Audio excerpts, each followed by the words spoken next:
आताचा पेपर कसा वाटतोय? प्रचार झालाय, पेपर नेमका सोपा वाटतोय का आजचा? मी नेहमीच परीक्षेला बसतो तर मला पेपर सोपाच वाटतो. मी अभ्यास करून बसतो. जे अभ्यास करत नसतात ना त्यांना कठीण जाणार, त्यामुळे मला काय पेपर कठीण जात नाही.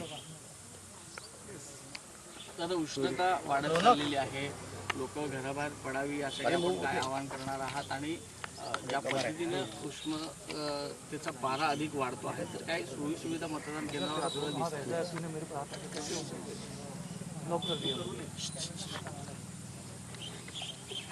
मी माझ्या रत्नागिरी सिंधुदुर्गातले मतदार बंधू भगिनी आणि सर्व वडीलधारी मंडळींना विनंती करीन, प्रार्थना करेन, या निवडणुकीत मी लोकसभेच्या निवडणुकीसाठी उभा आहे.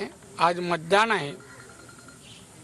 मोदींनी यापूर्वी घोषणा केली आहे की अबकी बार 400 पार, 400 खासदार देशातून निवडून येणार. त्यामध्ये आपल्या कोकणाचा, तुमच्या हक्काचा, आणि तुम्ही आत्तापर्यंत ज्याला अनेक वर्ष प्रेम दिलं, प्रोत्साहन दिलं, एवढी पदं मिळवून दिली, त्याप्रमाणे याही वेळेला लोकसभेची निवडणुकीसाठी या दोन्ही जिल्ह्यांचा सर्वांगीण विकास व्हावा यासाठी आपण सर्वांनी मतदान करावं ही तुम्हाला मी विनंती करतोय. उष्णता वाढत चाललेली आहे, तरी लवकरात लवकर 11च्या आत शक्य असेल तर मतदान करून घ्यावं ही विनंती करतोय.